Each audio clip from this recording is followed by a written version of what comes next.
Tak jsme tady zas a dostáváme se na kapitolu 3 ve věci sebrali mi řidičák, co se dělo dál.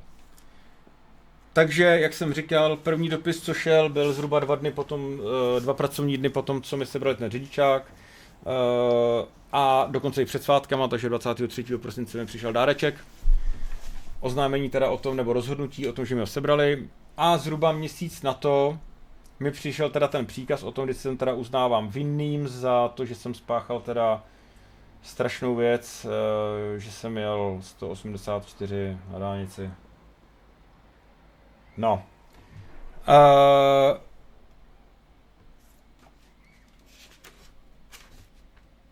V tom dopise, to byl můj první přečin, jo, teda nutno pro objektivnost říct, že jsem byl chycen obdobnou hlídkou v protisměru na té samé dálnici ve velice podobném místě mezi Kralupem, exitama a jak se jde takový ten kopeček nahoru do Prahy a nahoře jsou takový ty radary, co už vlastně nefungujou, to nikomu neříkejte. A tak těsně nějak před Prahou pár kilometrů mě tam chytli za to, že jsem jel, já jsem tam jako podjel, to byl ten třípruh do toho kopečka a oni prostě, já nevím, ono jak jim to jako netáhne v těch fábích, anebo tam jede kamion, tak prostě v kraji, tam jsou 3 pruhy, ten kopec má ty nahoru 3 pruhy a v tom pravým, jenom proto, jinak má ten má dálnici D8 má 2 pruhy, ale ten kopec má 3 pruhy prostě protože je to strmý kopec relativně dlouhý, tak prostě vy co to neutáhnete, tak se ty vole zařaďte do toho pravýho pruhu, co jsou třeba kamiony, vy co jedete jako normálně předpisově, tak jeďte v tom prostředním pruhu a my do Bytci jedeme v tom levém. Bohužel z nějakého záhadného důvodu praxe je tam úplně jiná, ten pravý pruh tam všichni ignorujou, takže ten je prázdnej, v prostředním pruhu jede kamion 120, v levém pruhu předjíždí nějaká Fabie, typicky s registrační značkou s písmenkem S. Miluju fakt jako středočeský řidiče po Praze, jo. Nejezděte tam, prosím vás, nejezděte tam, to je strašný, už jak Bolt pomalu. No a ten ho předjíždí o rychlostí o 5 km vyšší. Ideálně ještě jedu jako za sebou, nezařaděj se zpátky ani do toho prostředního aspoň a blokuju pro jistotu ten levej, protože si zřejmě myslí, že jsou nejrychlejší. No a takže prostě já jsem na to šláp, vzal jsem to tím pravým odbočovacím pruhem, všechno jsem je podjel. Asi ve 160, nevím. Což se zalíbilo zdejší hlídce ve stejném bávu, která mě chytla, následně v tom prosinci. Ale kluci byli naprosto v pohodě, zasmáli jsme se, zase jsem nic nenadýchal, vyčíslili mi na místě 3 a už ani kolik mě naměřili, tyjo, to pade, 153, nevím. Asi jsem za to dostal nějaký body, já to úplně nesleduju, protože já nejsem nějaký extra průsedař jako řidič. Teda jinak, nechci říct, že řídím úplně jako předpisově, ale řekněme, že spíš mám kliku. No, ale lidi, co mě jako znají, tak jako říkali, že byla otázka času, než mě seberou, že se spíš divili, že to bylo až po tolika letech mého řízení.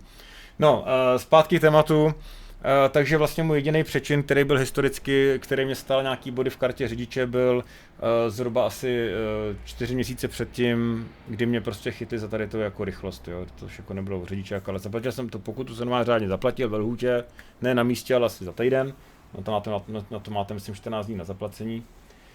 A všechno bylo v klidu.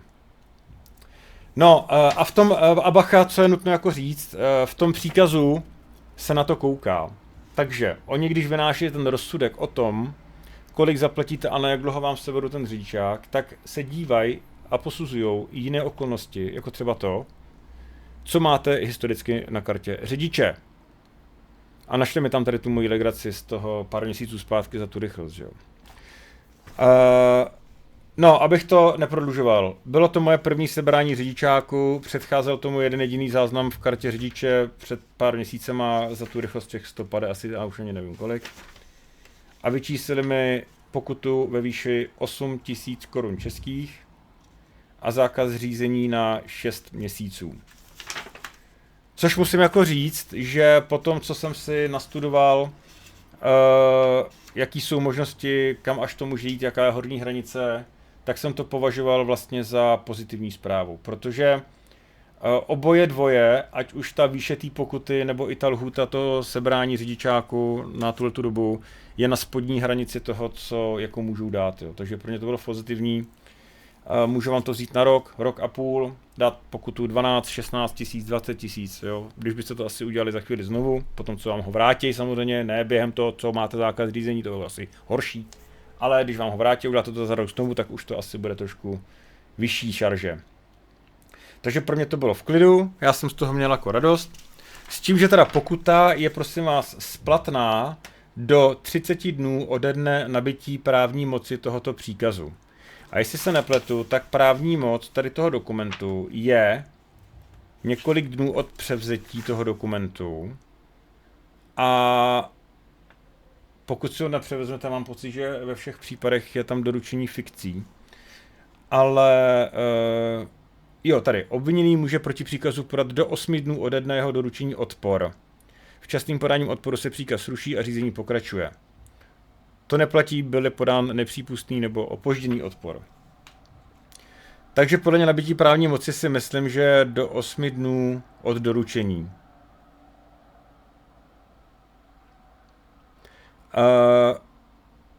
Co je strašně důležitý a pro mě třeba bylo fatální, protože mě to přišlo po měsíci od spáchání toho přestupku, nebo dokonce po měsíci a týdnu vlastně už skoro.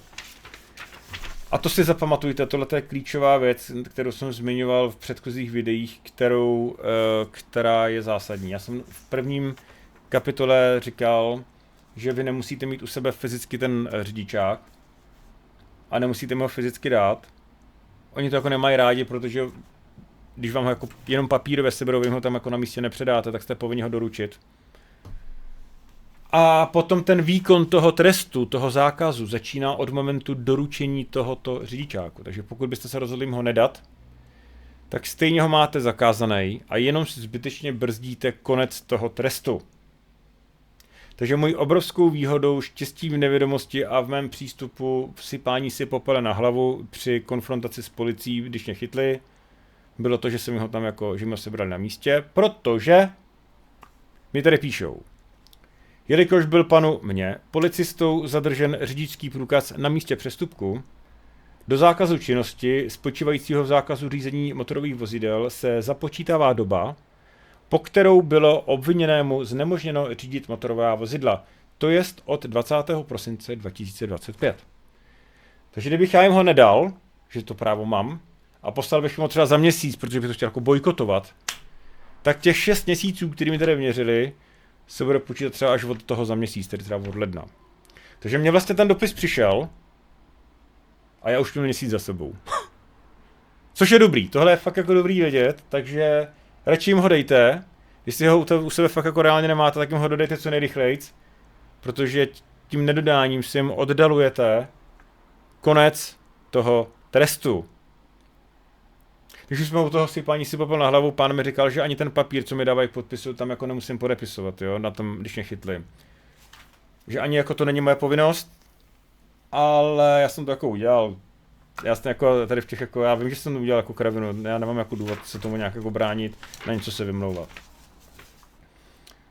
No, takže za mě dobrý. Dneska je 9. dubna 2026 a v tom dopise o tom příkazu je ještě jedna věc a na to se podíváme v dalším videu.